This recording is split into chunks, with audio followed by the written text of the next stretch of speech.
Welcome to Decades of Horror, the 1970s.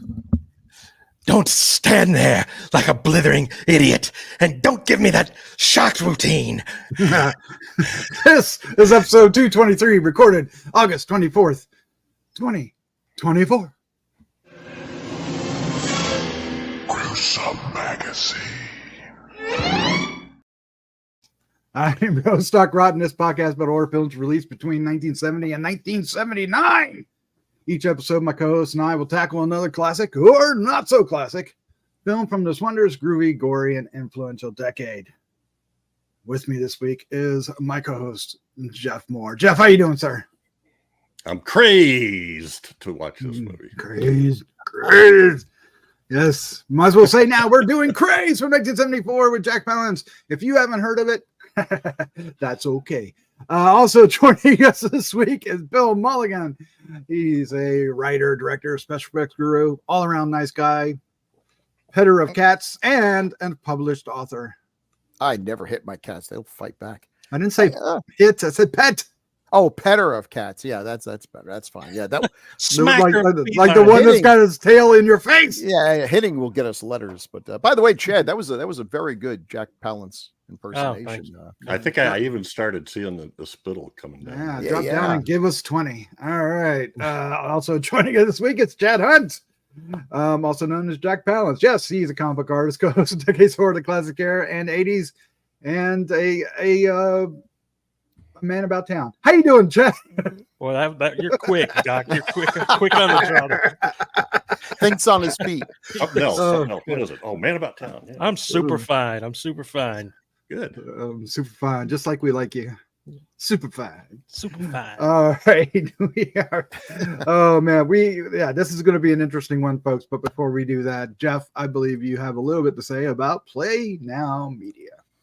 Yes, Gruesome Magazine and Decades of Horror are partnering with Play Now Media, which is a streaming service that has beaucoup specialty apps. You should go to playnowmedia.com and check out all the different apps they have. But anyway, we are on an app called Wicked Horror TV.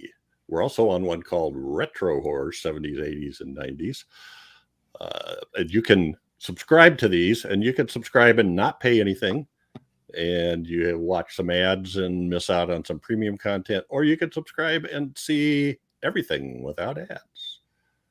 It's fun. It's fun to look through. And you can look through, I use it because they'll lots of different sorting filters. You could pick it by decades. So it's fun. Which of course we love, right? And seeing what they have. It's fun. They got a bunch of serials too, not so much in Wicked Horror TV, but in classic horror and classic sci-fi. Yep, Post and Kellogg. Yep. So good stuff. Start your day off. Check them out. Thank you, we're sir. there, and we're there. Did I say we're on there too? We are there. We are there. You can catch all our goodies there. And see us on the big screen.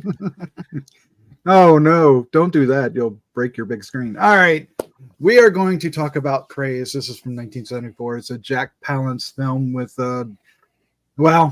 it's one you probably have not heard of, and one we've been trying to put on our docket for quite some time, and we couldn't because the copies out there were shitty. Yeah. And finally, they have a good copy up, so we're doing it. We all have Jeff to thank for this. So let's dive into this and see what happens, because this is going to be a doozy, folks. Hold on. All right. This picture has nothing to do with Craze, but has Freddie Francis, who is the director. Oh, nope. Yeah, Jeff's got something else to say.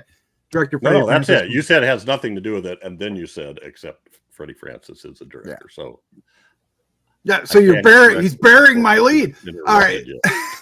Freddie Francis is a director of Craze from 1974. It's written by Herman Cohen and Albert Kandel from the 1967 novel The Infernal Idol by Henry Seymour. Oh my God. See, now I think if this were a behind the scenes picture of Freddie Francis directing Craze, Peter Cushing would be replaced with Jack Palance, and I think Freddie Francis would be holding his head like he had the world's worst migraine, and he knows this is not going well. His glasses will be covered in spit. Spit on. Is it Palance or Palance? It's Palance. it's Palance, but I'm going to keep saying Palance because Okay. All right. I don't know. He can't It's hurt me ingrained. anymore. Yeah, Yeah. I don't know. You don't want him to try, do you? Mm-mm. Yes, he passed away in 2002, but that's not going to stop him. No, that might not. Or 2006. I stand That's what corrected. that's what I hear. I stand corrected. And so did he for 4 years, apparently. All right. Hmm. The cast includes Jack Palance, Diana Dors, Julie Egg, or Edgy, Edith Evans, Hugh Griffith, Trevor Howard, Susie Kandel, David Warbeck. The Great cast. Great cast. production company is Harbor Productions Limited, distributed by Warner Brothers. Distributor in the U.S. was Columbia Pictures. The filming locations were England, Shepperton Studios, Tarpow, Windsor, Thorpe, Soho, Eton, and Maidenhead. The release date was May 16th, 1974 in London, June 5th, 1974 in the U.S. The domestic box office was $1.5 million. How did they scrape that up? Synopsis is a nutty antique dealer starts to sacrifice women to an African idol. Nutty seems harsh, but I gotta go. That's accurate. Have you seen this film? Nutty. Yeah, is Nutty is a little nutty. That's all right. What we're going to do is we're going to dive into this film. We're going to give you when did we first see this film? What was our first impression? Does it hold up today? And then we'll get into all the cast and characters of the film and what is it trying to say, if anything. And then we'll wrap things up with some feedback. Jeff, we do have feedback today. We do. We have all right. Perfect. Let's dive into this. Jeff, this was your pick. This has been long on your list. Yes. Tell us why. But in addition, tell us when did you first see this? What was your first impression? And does it hold up today? Okay. Well, I will reveal this later, but I came across this while I was researching one of our classic eras and looking at what else the actors had done and went, holy cow, look at all the people in this movie. I should watch that. And I went and looked, and it was at the time it was on Amazon Prime. And I don't think I got past the opening sacrifice, that dark scene in the basement.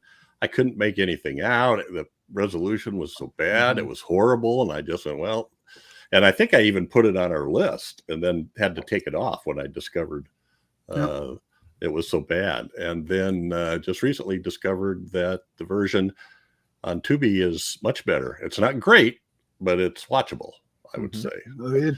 It's much better. So first time I saw this really from beginning to the whole thing was just a few days ago. I was saving it. So surprisingly, I had this picture in my mind from that first 5 minutes that I watched that this was just a really steaming pile of crap. And it's not. But it starts out as one thing and it kind of ends as another thing, as it feels like to me. I mean, it starts out as this big supernatural witches coven worshiping this idol, but all of a sudden the rest of the coven never shows up again.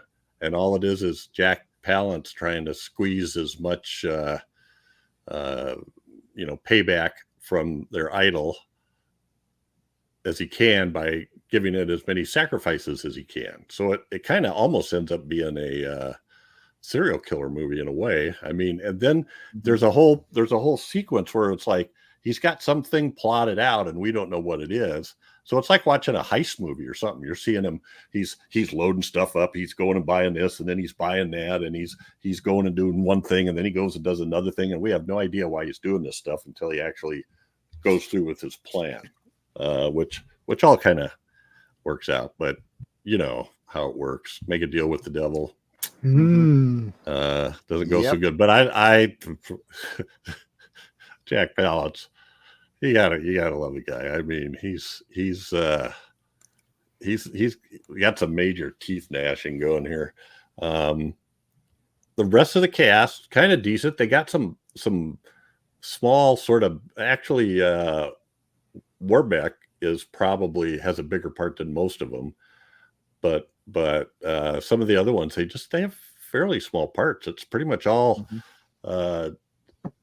Jack Palance and what's the other guy's name? Ronnie Potter. Martin Potter, and Detective Wilson, which is David Warbeck, and then they rotate a few other cops in there, and they go through 3 or 4 different women and an aunt and a solicitor who had and a superintendent of police. They all just have like one scene, you know.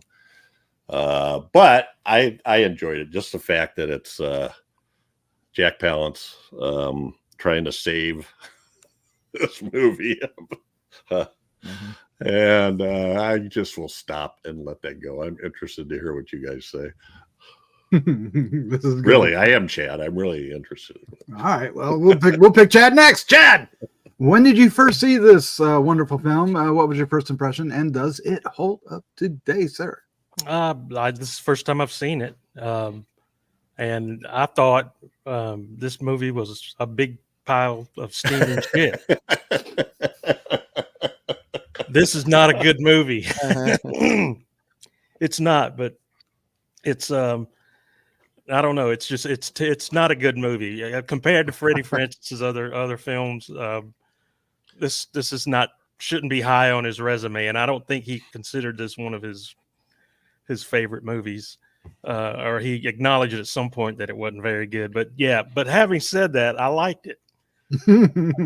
I really dug Jack Palance's just over the top performance in this. It was just so crazy and thus the title, I guess. But he's way over the top, miles above the top in this film, and it was fun to watch him do that.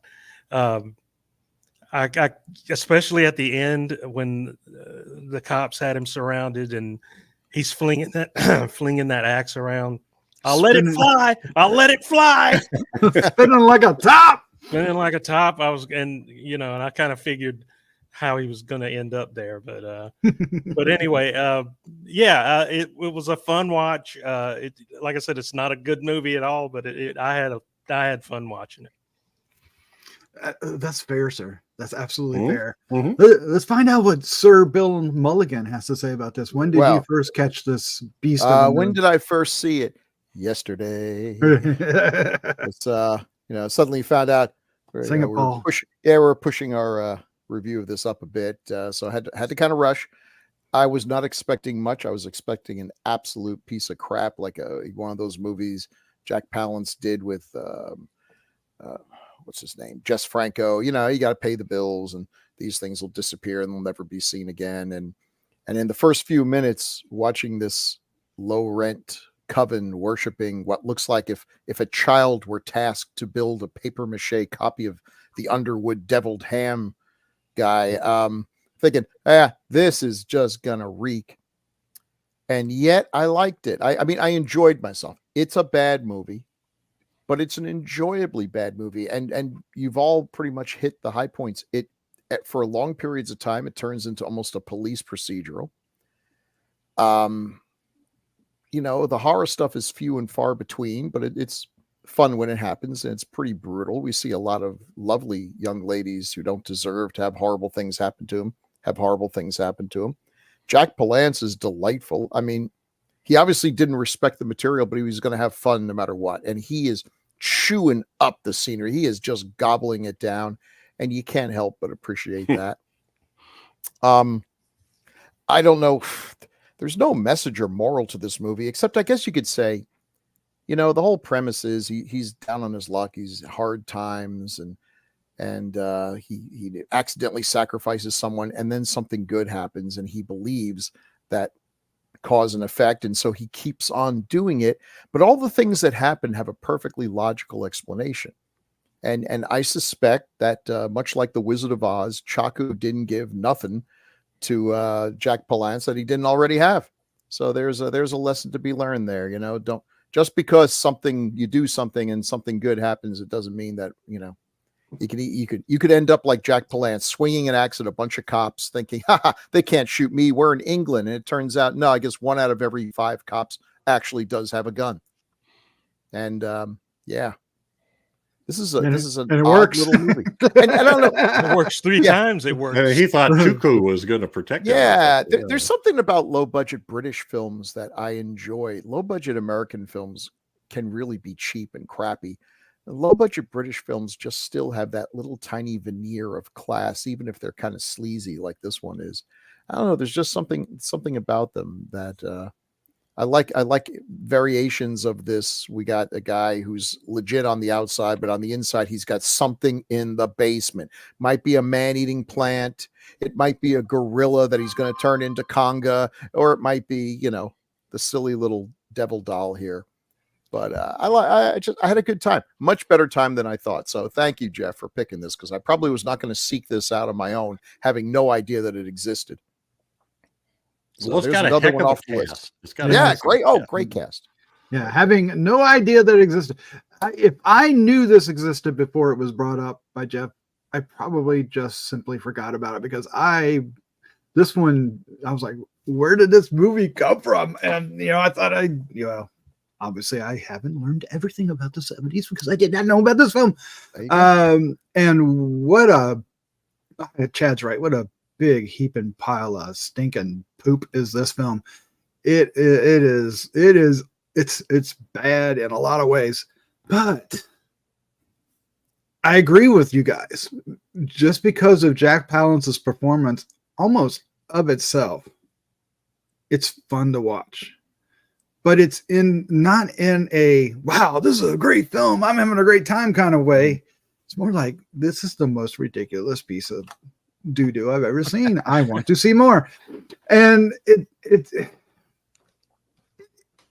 kind of, well, I'm sitting here confused, like, what is this film trying to do? What's it trying to say? What's the point? What's the arc? What's going on here? We just have a crazy guy that gets a little crazier and dies.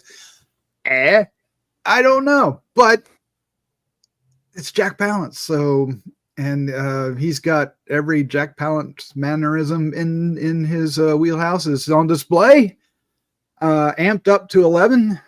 And the cast is the everybody they run, basically it's every scene is a guest star.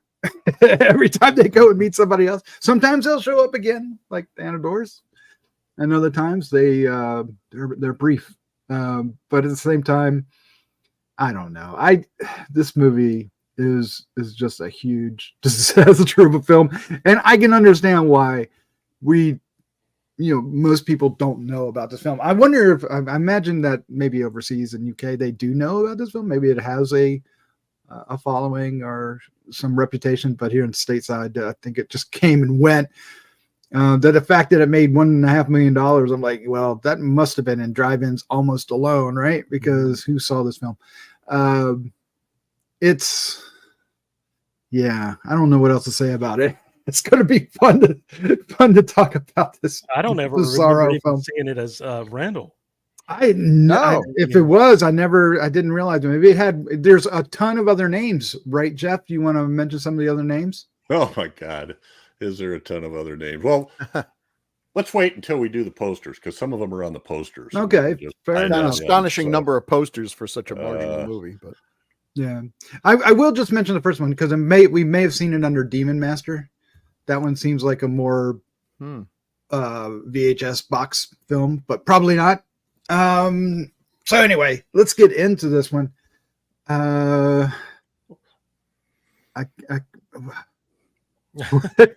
on. Ready for that? Yeah, are we ready for that part? Let's do that part. Let's do this. Let's do that part.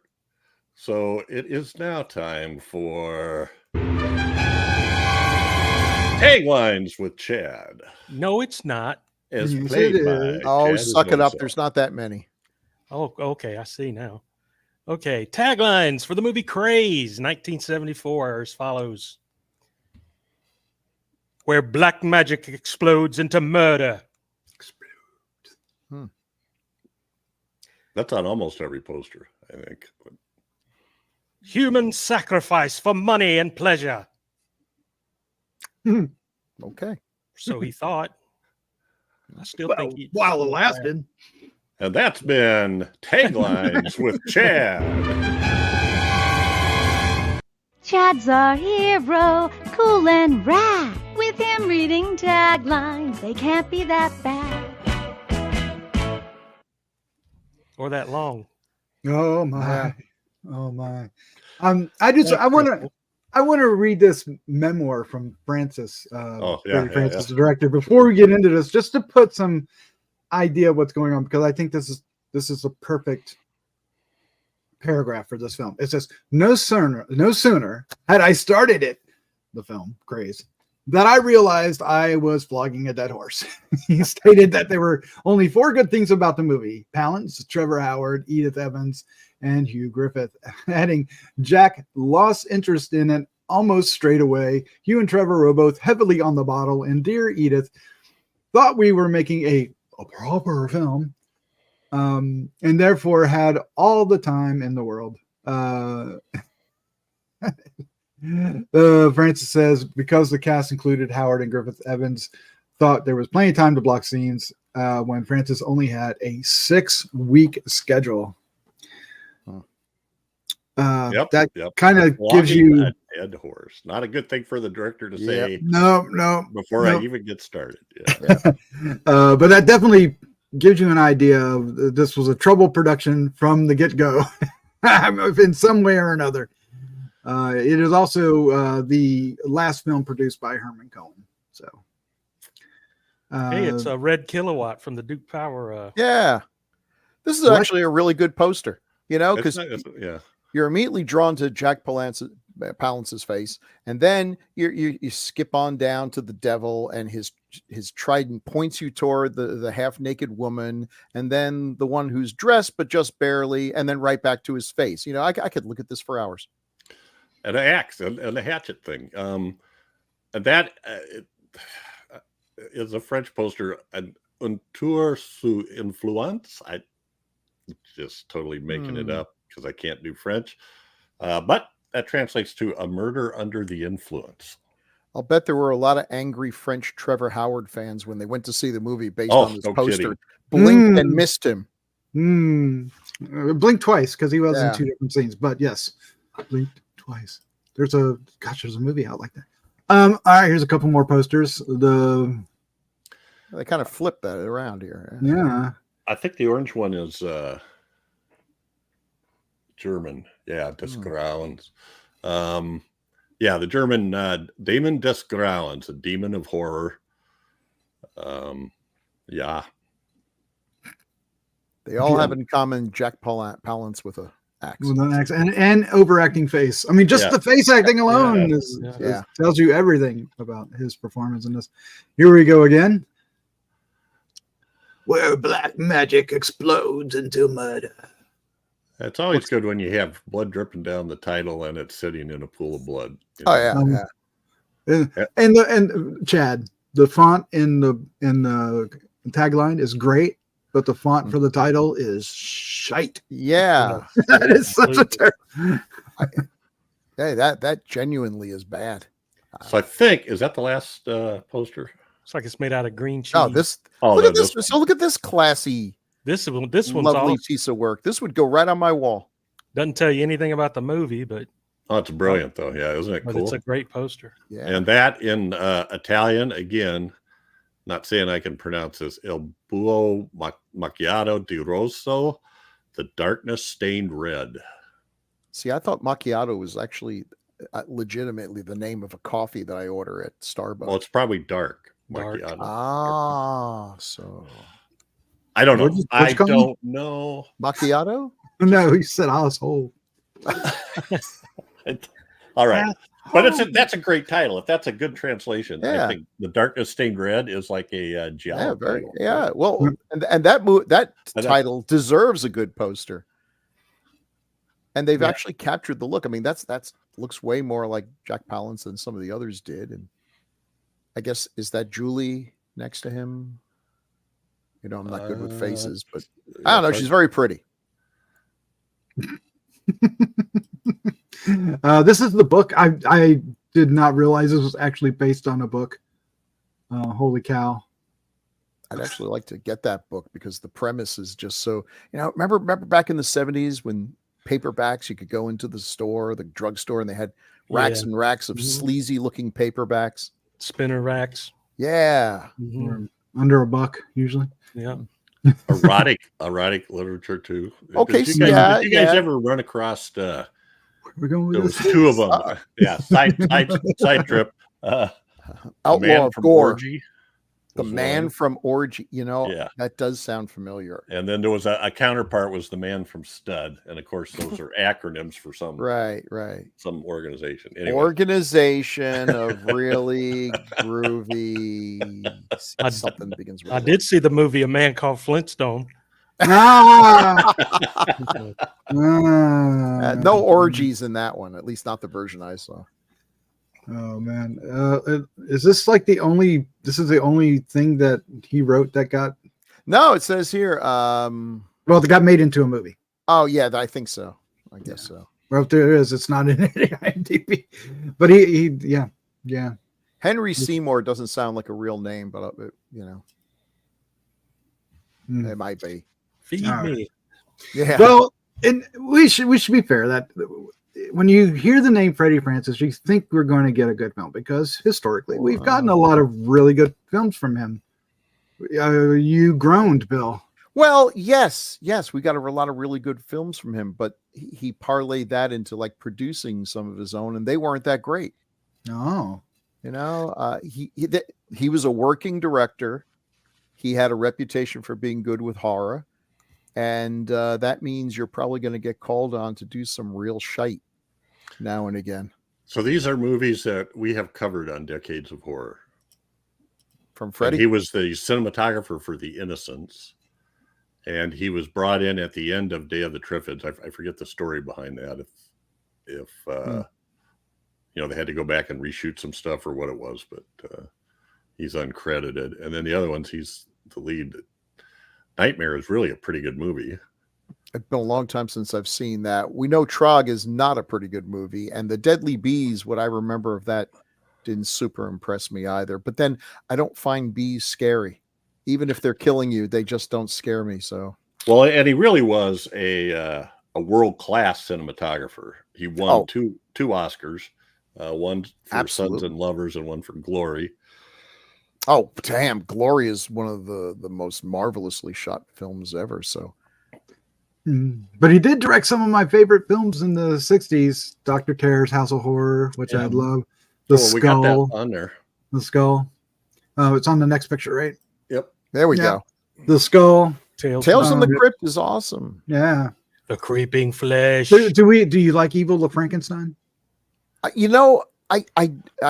always consider that one of the worst ones, but then I've seen some bits and pieces. I think I saw crappy versions, and I've seen some restoration shots and some stills that it's beautiful looking. So I really need to go revisit, find a decent print and everything, because I think a lot of what I thought about it was from the one, bad makeup, which he had nothing to do with, and that I was just watching a washed out print. It didn't look to me like a Hammer film, but I think that might have been just the print I saw. And of course, we know Chad's loves Mumsy, Girl, Mumsy, Nanny, Sonny, and Girly. Yeah, Man, do not get me started on that piece of garbage movie. I'm sorry, Daphne, but this movie just sucks balls. I'm sorry. Oh man. Well, he did create English first language. He did direct another horror film with Jack Palance in '67 called Torture Garden. Yes. that's another portmanteau, right? That is the only portmanteau that we haven't done. Wow. Oh, you haven't done it yet? Of Amicus. That's the All only right, one we haven't done. that needs to be on the list quick. That'll be on the classic. We've era done the book. other 7, I think. And he did Dracula Has Risen from the Grave, which We Yeah. haven't done that yet either. really, wow. A lot of movies in those. Yeah. Yeah. I see that you Like don't that. have. You got the Ghoul, but you don't have the Legend of the Werewolf. These are the ones that we've done. You haven't done Legend of the Werewolf? Nope. No. I don't know if there's Oh. a good print out there. I tried watching it once. might be on the true. print I could find it, and it was so. Yeah, crumbled I print that searched just it quit. and it doesn't show up on the streaming services, but I didn't hit YouTube and some of the other And creepy flesh. alleyway sources. Yeah. Creeping flesh is a guilty pleasure. Yeah. For sure. Man, I One love thing that film. being on this Yeah. podcast has done to me is that I realize now I probably should not watch a movie for the first time if I can't find a decent print, because there are so many times we've gone and watched a film that I remember watching and not liking, and now I liked it quite a bit. And I realize the experience of watching a terrible print really colors my perception of the Well, of film. course. I Yeah. think so. Yeah. Yeah, and then he also directed a movie in '73 called Son of Dracula. That's the one that stars Ringo Starr. Yeah. Oh my! I'm sure Tales Is of Harry Witness Nilsson Madness. in that Another, too? Yeah, I think Harry Nilsson is in that. Yep. Yeah. Tales of Witness Madness is another Portmanteau film. Dr. Terror is such a great poster. Oh, and it's Yeah, It is. Love it. Tales from the Crypt too. Yeah. Did any of you catch Doctor and the Devils back in the '80s? Did one of his later That films? was the Burke and Hare movie. No, Yeah, I don't think I did. I don't think I did either. I mean, I remember it coming out because it's a fun title, even if you didn't know who Burke and Hare were, right? Doctor and the Yeah. Devil. But yeah, that happened. Doctor and the Devil. Sherlock Holmes. Yeah. The Ghoul's a different movie. Yeah. The Cool is a different movie. Yes. But it also has the same flavor as this film as far as the structure and the pacing. This film has a very Freddie Francis style pacing to it. Have you guys seen The Vampire Happening? Have A not. long time ago, yes. Was that Freddie Francis? Yep. Yes. Oh, wow. But that was another film I saw in a crap print. So The categories, the genres are listed as farce, parody, screwball comedy, and then last one is horror. wow, maybe I got to rewatch it. I didn't remember laughing once, but okay. Well, that could be. Maybe You know, trying too hard the other with thing those this has in common with the Ghoul, and I think this also kind of separates it from American films. I feel like if this were an American film, there would have been a female character that we're rooting for who is in distress but survives. And no, they pretty much lambs to the slaughter. Diana Dors survives, but she was never really planned to be a victim at all. She was just more of a alibi. Paranoiac is interesting too. I think Oliver Reed playing a, if I remember right, he's an alcoholic. Imagine that. Yeah, Imagine that. Sure, but what did he play in the movie? No, yeah, that's well, this is early. Hey, on.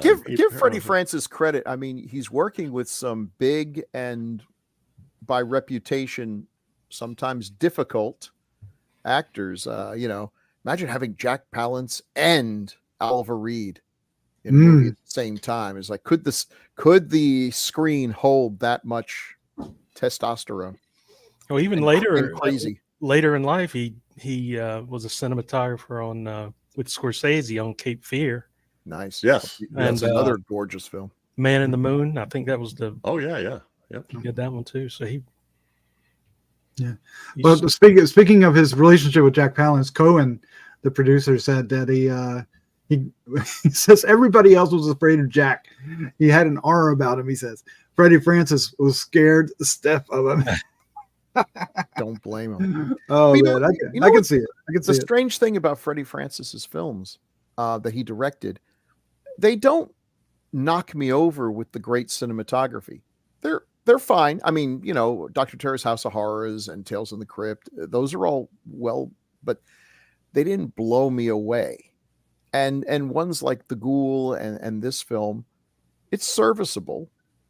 That's probably unfair if he's directing the film. He doesn't have time to be setting up the camera and doing all that. I'm assuming there was an actual cinematographer for this film other than Freddie Francis. It's like if a special effects guy makes a movie, you expect at least the special effects guys are going to be special effects are going to be great, even though he's directing and not doing the effects. But There's a couple examples of that not working out as well. right, Well, I think this is Francis interesting. was Sorry, the cinematographer for this is John Wilcox, who was also cinematographer for The Third Man, Wow. clear back in 1949, Guns of Navarone and Casino Royale. Well, this was 6 weeks, so they didn't have time to. Yeah, that's true. This was a rush B picture. Kind of I think that's situation. what it boils down to is they just Right. didn't have time for everything. Right. That's not a Get her done. Yeah. Get her done. yeah. You get in there and you get it done. So, Jack, we're not doing another take, so give it your all. Yeah, and that he did. And that he did over and over and over again. Speaking of Herman Cohen, We talked about these guys. This is some great stuff. some of my favorite bad movies. They're not good, but they are compelling. Aben Kandel co-wrote all these movies together. And There's somebody, the problem. I think it's Francis, said something about. Oh yeah, Francis said even Jack couldn't help this one. I thought we could have made something of it with Jack, but once again, Herman had this old Aben Kandel writing the scripts, and I think Abe would do anything Herman told him. Mhm. Yeah. I'm not sure I'd want to work for well, never mind. Between the two of them, but Francis and Cohen are both kind of backstabbing each other here. And Yeah. I can't imagine why. But Trog, we know we just recently did that one. That's a bad film, but it's kind of glorious in its badness. I Was a Teenage Werewolf is a classic. Oh yeah. And Conga is just pure fun. Pure yes, but ridiculous, right? What I like about Michael these films, Goff is great in that. everyone in these films, they're playing it straight, even though the premise is, especially in the case of Conga and Trog, utterly ridiculous. They're playing it 100% straight. And I do respect that.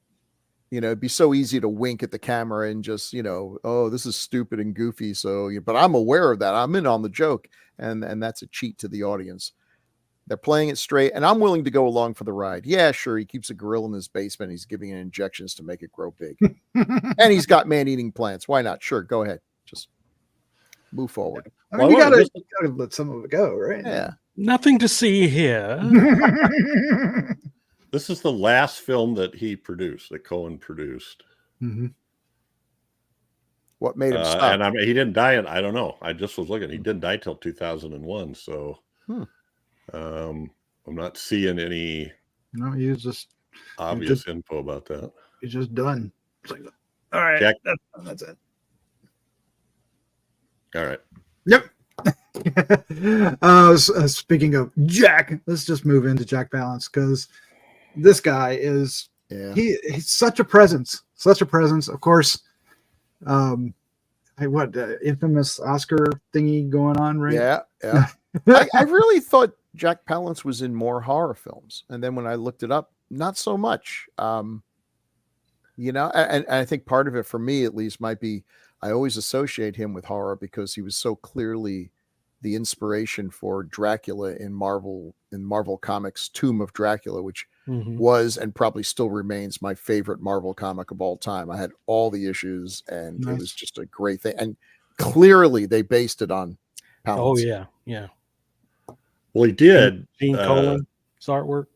Mm-hmm. Oh yeah, awesome. He did do The Strange Case of Dr. Jekyll and Mr. Hyde for TV in the 60s for Dan Curtis. So that's one other one, which that was pretty good. Yeah, we did that on the 60s, and he's a very disturbing Mr. Hyde. Now, that wasn't the musical, was it? No. Okay. That's because he acts like Mr. Hyde even when he's Dr. I Jekyll. know. Yeah. But Without Warning is that's another great great Well, we're gonna have to do that one. It is so bad, but I love that movie. And Alone in the Dark, as I remember, was actually genuinely pretty good and had a good cast. Yeah, I forget who Martin Landau's in that, but there's another. Who's the third? Yeah, I can't remember. David, the guy from NCI. Donald, I thought it's not Donald Pleasance. David Caruso. Donald Pleasance. Oh, and Dwight Schultz is the fourth one. Dwight Schultz. Yeah, Dwight Schultz. And then you got. It had David Caruso, right? I don't think so. It was the first. First movie for one of those guys. George, Yeah. no, not George Clooney. But it had that big guy Erland Van Lith in it. But we've done Proto Predator. Oh, you're talking about about Without Warning. Yeah. He bounced back to the other film. So he did a bunch of great movies in the 50s. But first, we've got a Batman tie in there, right? He was in the first Batman movie with Oh yeah, that's Keaton. right. Mm-hmm. And Boss then Grissom. he's in one of my favorite movies, which is kind of an off Western called Monty Walsh, Yeah. which is also a collection of stories by Jack Schaefer, and was remade, I don't know, maybe a decade or so ago with Tom Selleck playing the Monty Walsh character. In the original movie in 1970, Lee Marvin and Jack Palance play the two buddies. And it's kind of about the death of the cowboys, they're cowboys, and the ranches are all going out of business and stuff like that. So, and then in the 50s, he did one called I Died 1,000 Times, which is a remake of The Treasure of the Sierra Madre, where he has the Humphrey Bogart part. Mm. And that's a pretty good movie. Lee Marvin is in that. Shelley Winters is in that. And then other noir stuff, The Big Knife, Man in the Attic, Second Chance, then of course Shane, and then Sudden Fear is a great movie. Just check it out. It's a he's a actor that schmoozes a May-December relationship with an older, richer woman. I'm thinking she's in a wheelchair, but I can't really remember. And I think it's Joan Crawford. But he's really getting it on with Gloria Graham, and they're trying to figure out. Anyway, it's Getting it on with Gloria Graham. And then Panic in the Streets is a really good noir with Richard Widmark, where they find out somebody's got the plague, I think it is. Yes, a killer, and he's running around the infected people, and they got the whole city mobilized to catch him. Plaguing it up. Yeah. Anyway, those are great. But of course, and he was also nominated. He won for City Slicker, but he was nominated for Shane and Sudden Fear. but he's probably best known for winning for City Slickers and then dropping at the age of 70 something and doing one-arm push-ups. Yep. Then Give me 20, right? Give me 20. And that was early in the ceremony. And for the rest of the ceremony, Billy Crystal, who was hosting, just keeps coming out and saying, just want to let you know, Jack Palance just bungee jumped off the Hollywood sign. But then the next year, even more so controversial when he announced the Best Actress. Why? What happened? You remember that? It's the oh my gosh, it's my cousin Vinny, the girl from My Cousin he's Vinny. the one who got and for the longest time they were saying he read the wrong name. Remember? Do you remember that? Yeah, I do remember that controversy. I didn't remember that was Palance, but yeah. Yeah, and that's I'm forgetting her name, but she played Marissa Tomei. Marissa Tomei. Thank you. Yeah, and she was. I guess there was someone else that they thought was going to win, and they were just so shocked that she had won. Well, I mean, it holds. I mean, I've seen the movie recently. It holds up, we have seen subsequently that if somebody does mess up reading the award, they very quickly come out and say, "Sorry, guys." They wrestle it out of their hands and give it to the other person. Who was that? Warren Beatty that happened to? No, he read the wrong card. Somebody gave him the wrong card. I think it was Warren Beatty. Warren Beatty and Faye Dunaway. Faye Dunaway. Yep. Yeah, I don't know. There's all these stories about Palance, about how afraid everybody was of him, but he was a professional boxer that was 15-0 as a heavyweight, and then went into the service. So that was the end of his boxing. And when he comes out, he's acting. But there's all these stories of him where he was. I think it was in Panic in the Streets. He's supposed to hit Richard Widmark over the head with a rubber pistol, which is what they use in all of the rehearsals. Mm-hmm. And then he replaced it with a real gun. Oh no! And then supposedly knocked him out for like 20 minutes. And Widmark said, "I never did find out why he did that." Oh my gosh. I wonder if he has that profile with the nose, right? The sunken nose. Yeah, I wonder if that must have been from boxing. I don't know. Well, then he was in in World War II. He was in a bombing accident. Oh, okay. Well, that happened. Bomber crash. There was another one where he was having a fight with Burt Lancaster where he really hit him in the face, and that Lancaster turned around and punched him in the gut and made him puke his guts. But. Well, in the 70s, I always knew who he was, but I can't tell you why I knew who he was, except for maybe that the people that did impressions would do impressions of him. Right, yeah. But I can't tell you if I know he's in. They weren't as good as Chad's, but yeah, a lot of people did. But I never really saw Shane. I couldn't tell you anything about Shane. Oh, it's I know it's a great film and everything, but it's just not one that I could tell you I ever saw. My dad, he grew up on westerns, and he'd talk about Tom Mix and Hopalong Cassidy and stuff like that all the time. But he knew all these guys, and so when they'd come on, he'd go, "Oh yeah, this is Jack Palance. You see him? He was a gunfighter in Shane, So that got me interested in all that stuff. So I'd always pay attention. So that's where you get it from. Yeah, I got it from my dad, I think. But I remember when that Dr. Jekyll, Mr. Hyde came on in the late 60s. I made a big point of watching that, and I was, I don't know, maybe 12, but I was fired up about the subject matter and the guy. And I don't know how I knew him that well then, but did you guys have the same thing like me, guy? Did you know him from his work, or did you know him from a reputation, or how'd you know him? Yeah. As a young guy, I'd seen him. I remember seeing the Dan Curtis Dracula. Was one of my first impressions of him, and I think Shane. Mm-hmm. But I wasn't familiar with him, but I knew who he was. If somebody said Jack Palance as a kid, I knew who they were talking about. Right. Isn't that strange? Well, I feel like, and I may be wrong about this, but for reasons I don't understand, I was really addicted to Mike Douglas, Merv Griffin, Johnny Carson, who was great, but the others, and the others were in the afternoon. Like you could watch them. I feel like Jack Palance was one of those people who they would bring out, and he was such a natural heel, just so menacing and everything. But then they would talk down, and Merv Griffith would, be talking to him. It's like, he'd just be talking about how he loves his dogs or something, but doing it in that menacing voice. And I've always fascinated by these heavies who seem to be really cool people behind the scenes and everything. Although I'm glad I didn't work with them on a film. I mean, let's replace the safe prop with the real metal. Boy, can you imagine anyone getting away with that now? There were back then. You don't get away with it now. It's like that was from a time when real men stood on business. That's right. Yeah.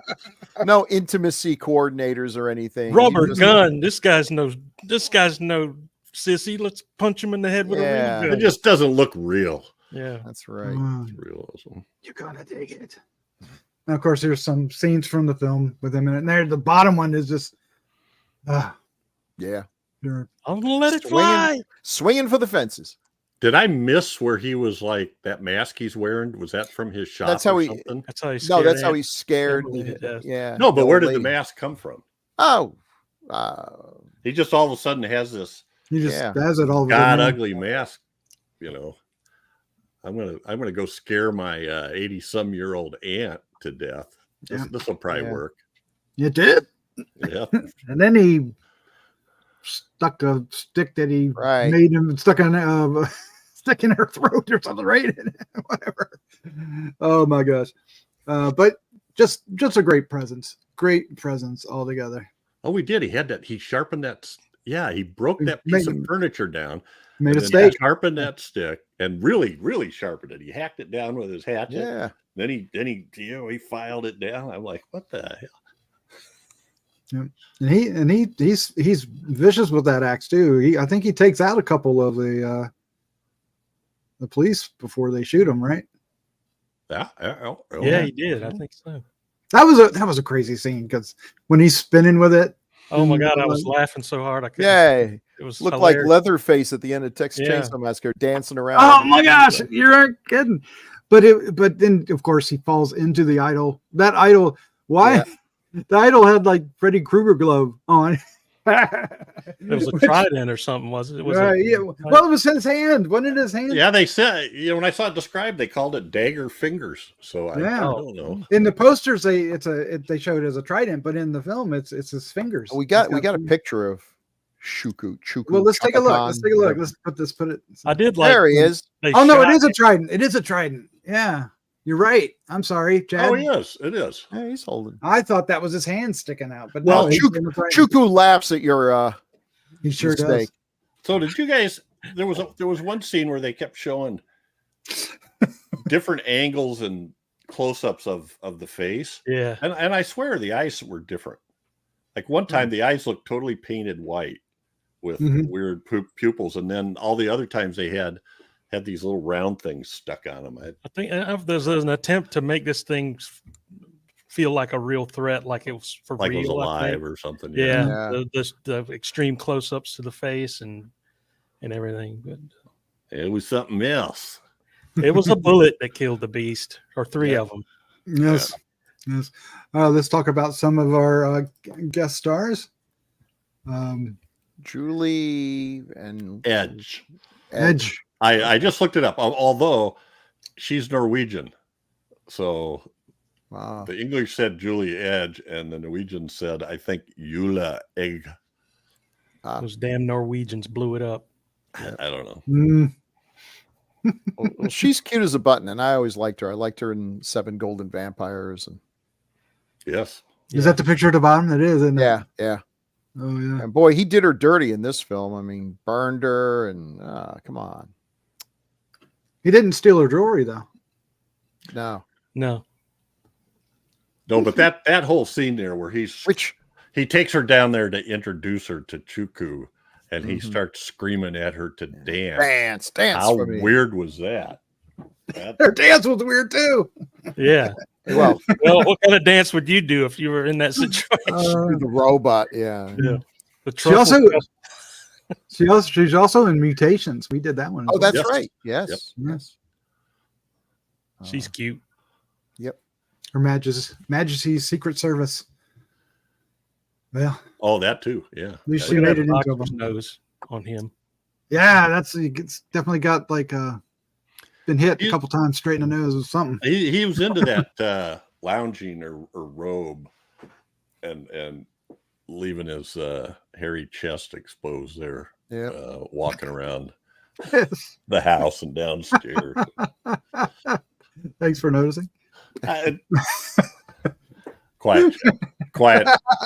Don't say Jeff, you're starting to get a history here. it.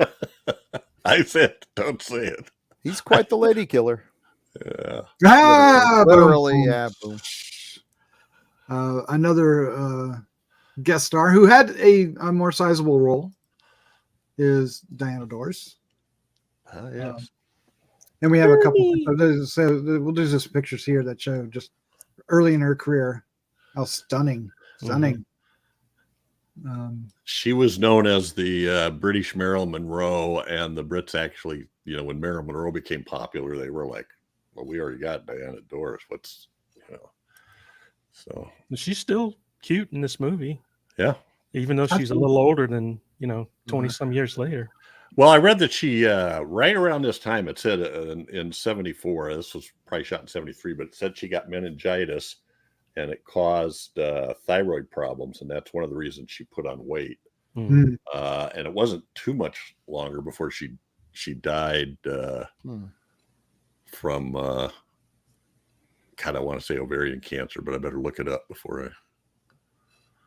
Yeah, she was good in this.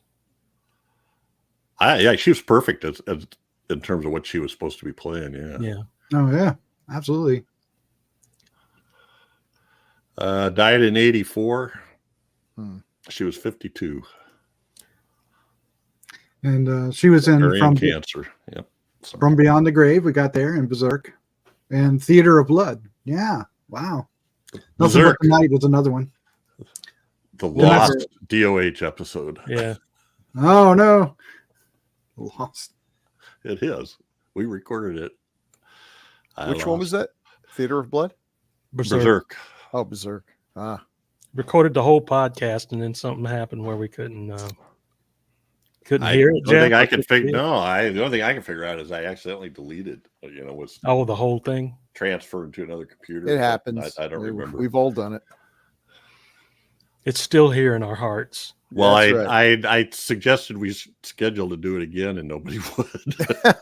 Well, now that some time has passed, Yeah, Maybe you should try it again. the important thing is the friends we made along the way. Yeah, She she's is a beauty. Yeah. She's Yeah. a beauty. Now, and then we have we got listed here as Susie, who is Susie Kandel. Susie Kandel, who played what was her character's name? Sally. Sally. She was the massage therapist. That was one way to put it. Air quotes. There's other ways to put it. Mhm. Yes, she's the massage therapist, but when she's describing the services to him and how much it was, Yeah. she says something like, "Well, some men are quicker than others." I still charge for the whole hour. That's just Have we done Spasmo? no. No, but we did Torso. My We favorite did do Torso. trailer of all time. Yeah, we did. And Bird with the crystal plumage. quite What's good. the one in the bottom left? That is Spasmo. It's just It is. Okay. Oh, it's a banner instead. Yeah. yeah. Okay. Oh, she was this is odd. She was a special guest screamer in the Berberian Sound Studio Mm. in 2012. And she was in Tales at Witness Madness, another one that was in that film. Somebody else was in it that we passed through. So. But he kills her with his bare hands. Yeah. Mm-hmm. Does her in right then and there, and I don't doubt it a minute. He did it. He's so super careful to kill the old lady, coming up with alibis and everything else. And then this one, he just goes up in her room. She has a roommate, but not there. Kills her with his bare hands, and then walks down the stairs, passing the roommate on the way. I mean, bumping into her. Yeah. bumping into her. Not I even thought- trying to get away with this one. I felt like he was getting more cocky as he went because Ah. he felt like he was under the protection of Chuku. Orgasmo or whatever that thing's name is. Well, I mean, you're right, because he starts off with he makes a sacrifice and nothing happens, and he's all bummed. They don't have money, they can't pay their bills. He decides to sell his desk for £100, and they're cleaning out the desk, and presto, a hidden drawer pops open that's full of ancient gold coins. Woohoo! Woohoo! It's all because of Chuku. And then Yeah. I forget what happens. What's the next thing that happens? Oh, he sells the vase. Sells the two Ming vase, which apparently he thought that was never going to happen. I don't know. I always thought Ming vases were like super valuable. Yeah. So. He sells those for $4,000. But then it's sort of like the spell. It's not really Chuku's spell if you go kill your rich aunt. Right. And she leaves everything to you. It's like that's not a spell. That's giving Chuku a lot of credit. Yeah. Anyway. He's such a twit. I didn't thought realize. what was the guy's name? Roy, his partner? Ronnie. I thought Ronnie was going to tell him at the end, you never needed Chuku this whole time. That's It was right. all within you. Now click your heels and Yeah. escape the police. I didn't realize she was in. I didn't know this movie existed. She's in a movie called Darker Than Amber, which is from a John D. McDonald movie, a Travis McGee book, which I love those. I read all those. I didn't know there was any movies for him. Okay. Doc says, We have a couple other guest stars. One guy has furry caterpillars on his eyebrows. holy cow, did he ever? They were the fuzziest. Hugh Griffith, yeah. Oh my gosh. I feel like there's been more Hugh Griffith. I didn't fit them all on here, but he was in a few things. I feel like we Cry of the Banshee. Yeah, he was. Yep. Whoever slew that's right. Auntie Rue. Both Fibes movies, playing different characters. And he was in the Quatermass 2 BBC miniseries, Oh, 1955.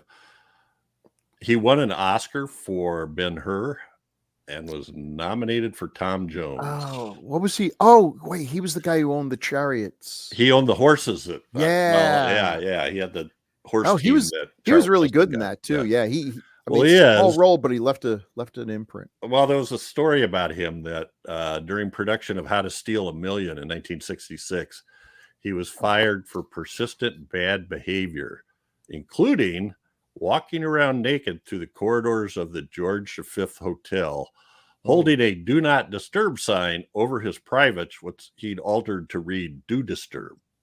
Ah, That Once and again- his eyebrows would leave And his his forehead eyebrows. at night yeah. and tickle For making people. obscene remarks to people, right?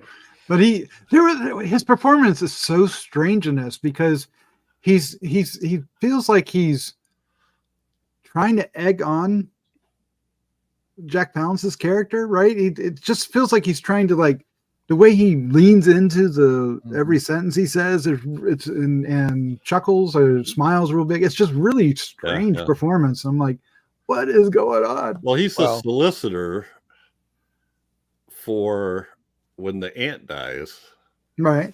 and he's Right. telling people who gets it, and then he says Jack Palance's character gets the balance of it, and then he tells the other people, "Could you step out of the room for a minute while I talk to?" Yeah, go look at the garden tools she left you.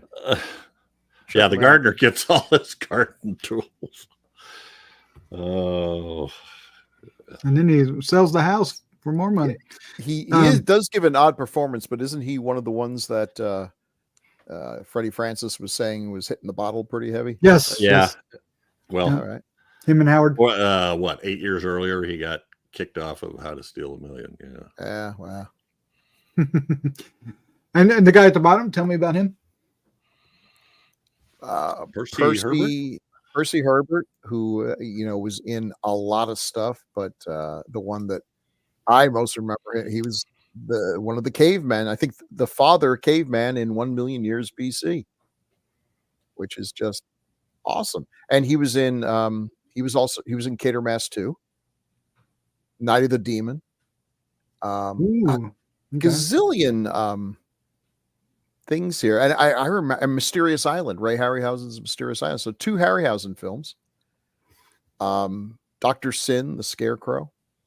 Yeah, Yeah. this guy showed up in a lot. They may not have been huge roles, but he showed up an awful lot. And I think I remember him from one of the last films he did, in a favorite of mine, action film called The Wild Geese, which was on permanent rotation on HBO, and I watched it every time. Yeah. Is And that he was like in Roger Guns- Moore in that? or- Yeah. Oh yeah, Roger Moore, good cast. He was in Guns of Navarone, the original from '61, so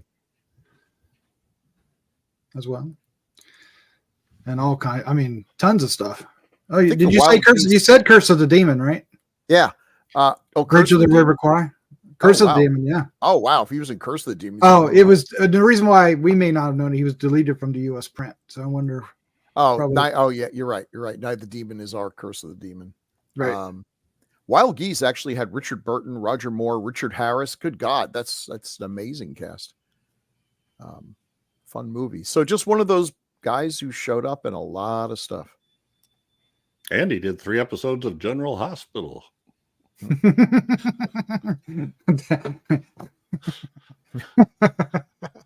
Okay. Before we get, I can't remember who it was. I think it was Trevor Howard. I read a quote of him where he said, this we didn't have method acting in England. We had, you read the script, you put on the hair, and you did it.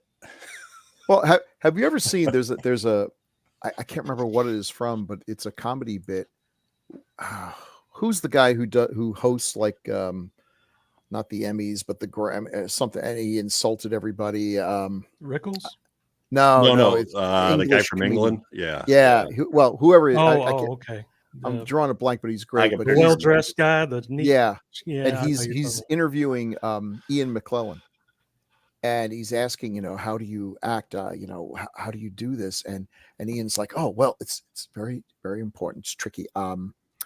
I read the script and I learn the lines, and then I pretend to be this character. And he's just like, wait, that's it. And go, I don't think you're understanding. Like Gandalf, he's a wizard. I'm not a wizard, so I pretend to be a wizard. And he's just giving him this very simple thing. I've heard this from a lot of interviews with a lot of these great actors, where they just, were contemptuous of this method Yeah, acting stuff. I heard a story about I think it was the movie Marathon Man with Dustin Hoffman and Laurence Olivier. Yeah. And Dustin Hoffman went into this room and like screamed for hours to make his voice hoarse when they're torturing him. And supposedly Laurence Olivier said, you know, good God, boy, wouldn't it be easier to act? Just act. Yeah. And in fairness, both techniques can, you know, if you're yeah. No, it can give you good that's stuff. a funny I'm story. not, but yeah, it does. Yeah. And one picture we don't have on here, of course, is Trevor Howard. No, because I almost forgot he was in it. Actually, he was the day player. He was basically a cameo, couple scenes. That's it. but he got on the poster. He did indeed. I mean, do we need to say what? I mean, Mutiny on the Bounty, right? Superman. Superman. Gandhi, Von He Ryan's was in Express. the Third Man way back in Charge of the 1939. Light Brigade, and a face you've seen. I mean, you know, you look at his face like, well, I've seen lots of movies with him in it. Right. I had a neighbor kid when I was growing up named Trevor Howe. And so we always teased him, although his dad called him Trevor. Trevor. We didn't call him Trevor anyway. We called him TG. Nah. His middle initial was G. I'm going to bring it up. Oh, well, here's one for Doc. Meteor. I was getting ready to say it's for Chad, Oh. but yes, Meteor, indeed. Or for The a Mud hurricane. movie. There's Oh my some, God. Superman. Trevor's another one who was incredibly alcoholic and died when his liver finally gave out. That seems to be a common theme for an awful lot of these really good English actors, and a few American ones too. So apparently he didn't get along with Marlon Brando at all, and they were in Mutiny on the Bounty, and he just he hated him and called him. He had some derogatory name for him that ended with Mumbler. But then when they wanted him to do Superman, he didn't want to do it because of Brando, and then he went ahead and did it because one of his buddies was one of the other elders. I think I can't remember the guy's name, but he was one of the Kryptonian elders who tells Yeah. Marlon Brando, He this said, planet's not going to blow up. wasn't he one of the ones that banished the Zod and those guys to? Oh yeah. oh yeah, that makes sense. I know I've talked about this one before too, but I love there's a movie called Von Ryan's Express from the 60s where Frank Sinatra anyway they steal a train to escape through Nazi Germany, and it's great. It's great. And the other one I just saw was what was the name of that? Ryan's Daughter. That was a big that was a big hit. Oscar winner. Battle of Britain, a lot of those movies. I kept thinking he was in Bridge Over the River Kwai, but no, that was Alec Guinness. Anyway. Of course, there's Warbeck who plays the one cop that thinks he did it, and of course that's because, well, he did. If you ever get to see Charge of the Light Brigade, which is an odd little film, but he has a comedic role that's hysterically funny for such a grim film. And who are we talking about now? Oh, Trevor Howard. Trevor Howard. Okay. Oh, okay. David Warbeck. No. David Warbeck was in some good stuff. Trog. Okay, he was in some good stuff and Trog. Twins of Evil. Black I love Cat. Twins of Evil. Black The Cat. Beyond. Beyond is amazing. That's not Fulci's Beyond, is it? Yes. Yeah. Yeah. I've never seen that poster. How did he get mixed up in those Italian? Well, you know, Palance did a bunch of Italian movies too. I mean, we talked about that last time, where on 20 Million Miles to Earth, at how Harryhausen wanted a trip to Italy, so he moved it from Lake Michigan to off the coast of Sicily. Well, although Warbeck, I always thought Warbeck was an American who somehow ended up in Europe making movies. He was actually from New Zealand. Oh, okay. Yeah. Right. Wrong part. Because it's kind of interesting that Jack Palance is like the only American in the film, and nobody mentions it at all. Yeah. Right. It's fine. So I need to mention a little bit about Auntie. Mm-hmm. Edith Evans. Yeah, Aunt Louise. Edith Evans, Dame Edith Evans. Chad, do you remember what movie she was in that we did? Dame Edith Evans. You're gonna scowl at me when I tell you. The Queen of Spades. Oh my God, that was 30 years ago we did that one.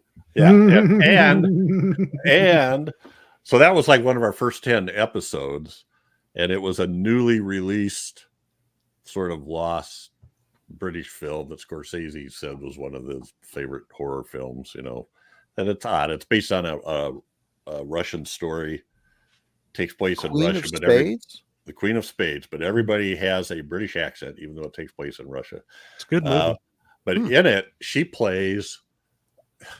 Her character's name is the Old Countess, and I'm like, Jesus, she was old in 1949. Well, she's like 85 here.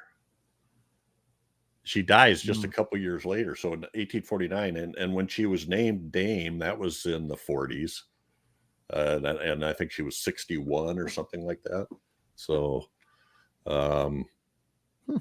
yeah, so she was listed. They called her she was nominated for 3 Oscars, and this was a case of where she was supposed to be getting it. She was nominated for all in the 60s, The Whisperers, The Chalk Garden, and Tom Jones. And also, she always did stage, and apparently the story was she asked somebody she was acting with who was making a movie, how much are you getting for that movie? And when he told her, she like started being in movies. Anyway, and she was supposed to win. They expected her to win the Oscar, but instead, you know, as a favorite and her age and all that stuff. But instead, that was where Katharine Hepburn won, because she had the sympathy vote because Spencer Tracy had just died. Right. And anyway, that was the story behind that. But she was listed as the greatest actress on the English stage in the 20th century. Okay. She started in 1912 and went on through all the famous places, Stratford-upon-Avon, Old Vic, and was named a Dame in 1946.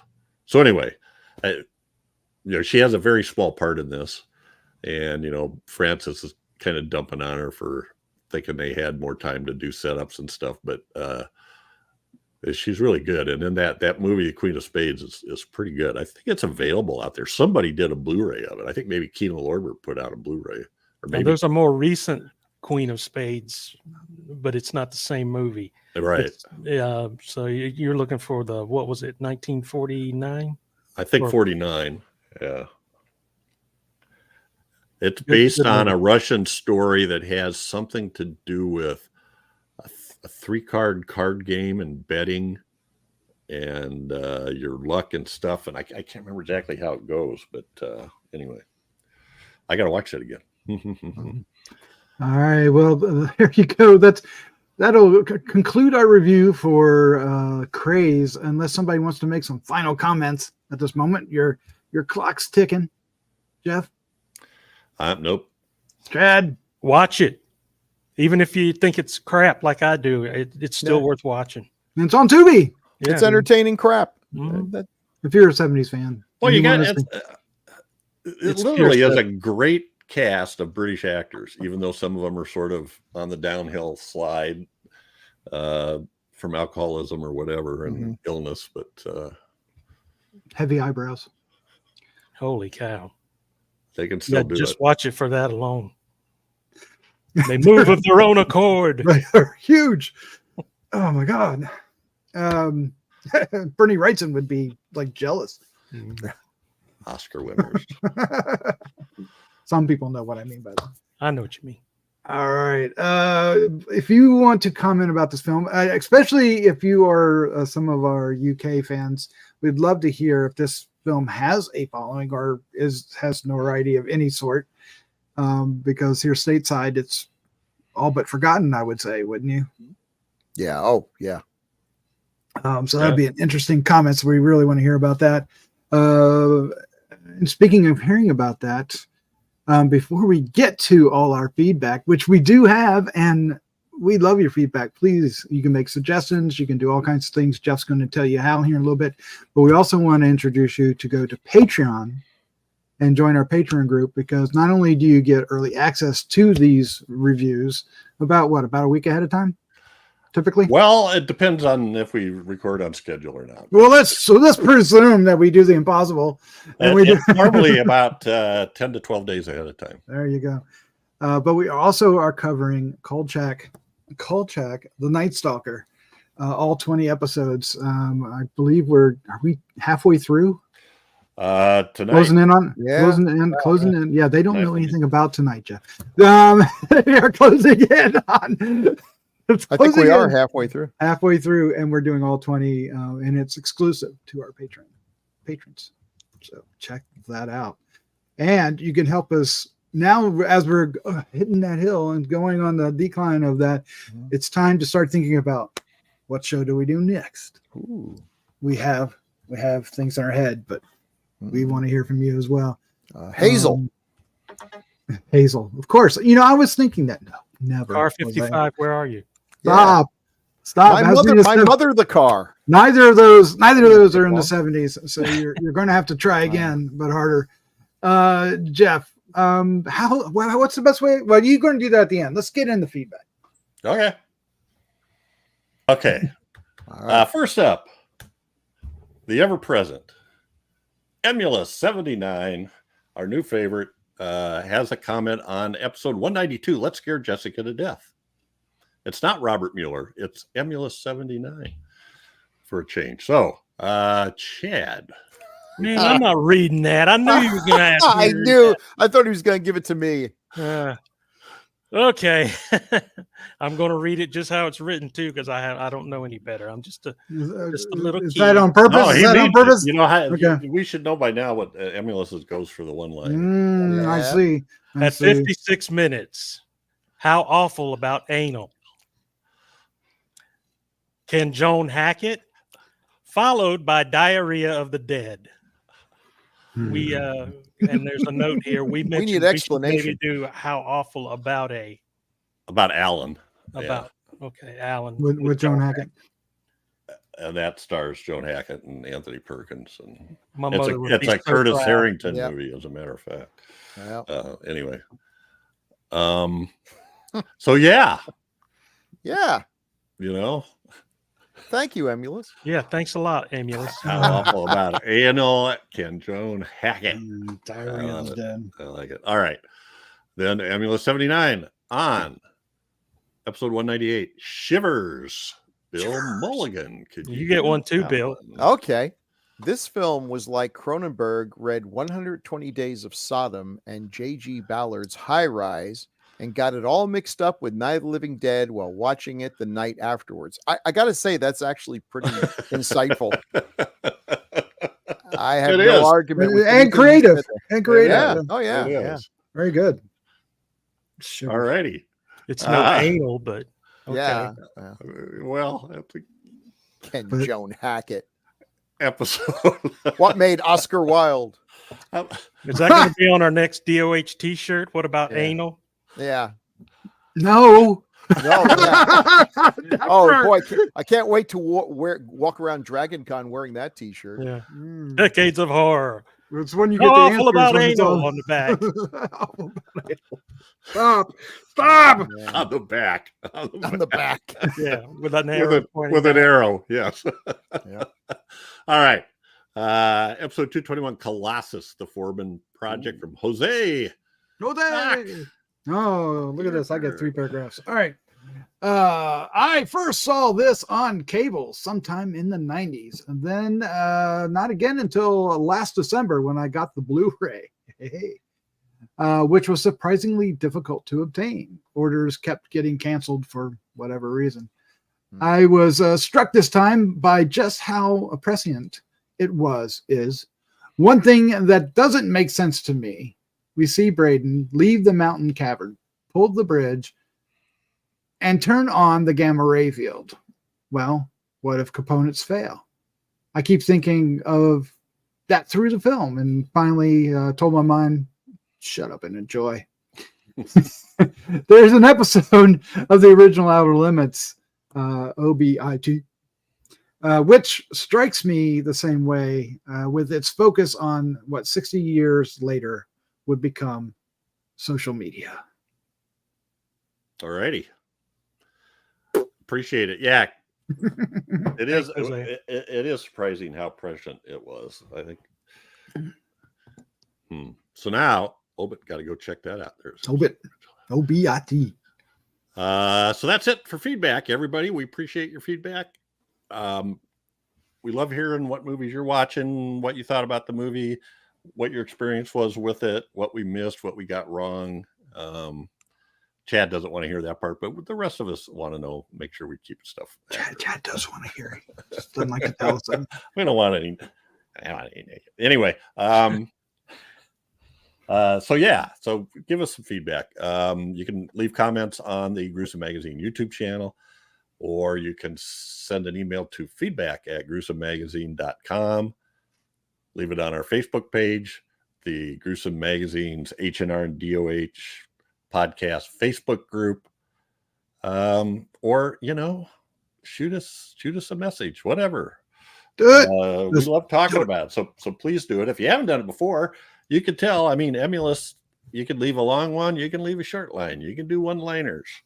So please make comments. We love hearing memories, and we love hearing suggestions, and we love hearing your thoughts all together. Yeah. Any of those or more. I like how your dad made you watch The Exorcist when you were 5. Yes, that happens.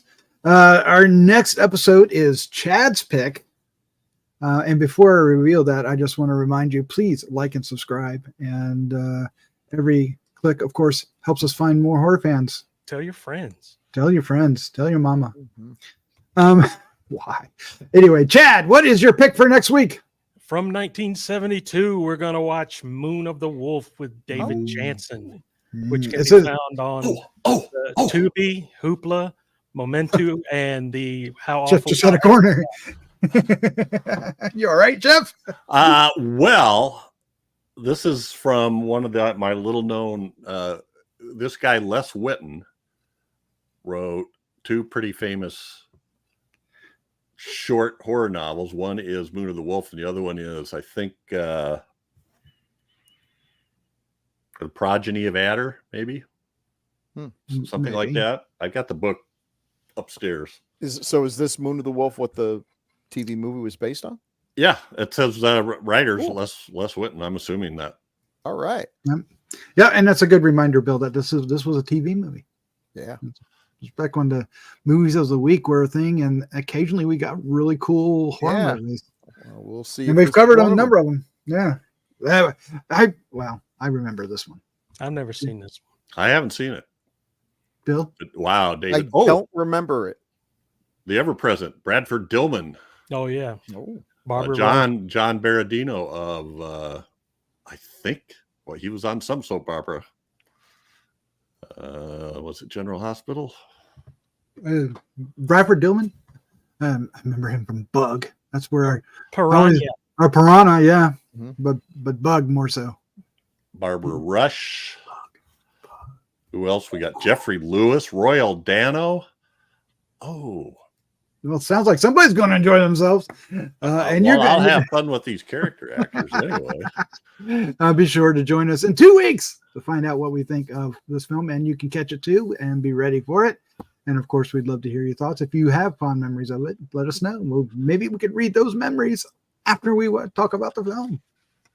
I do want to say IMDb, after you look up Moon of the Wolf, it says more like this, and one of the movies is Snow Beast. Uh-oh. I don't know. I'm just let's hope they just mean more like this. It was also on TV. Yeah, that could be it. All right.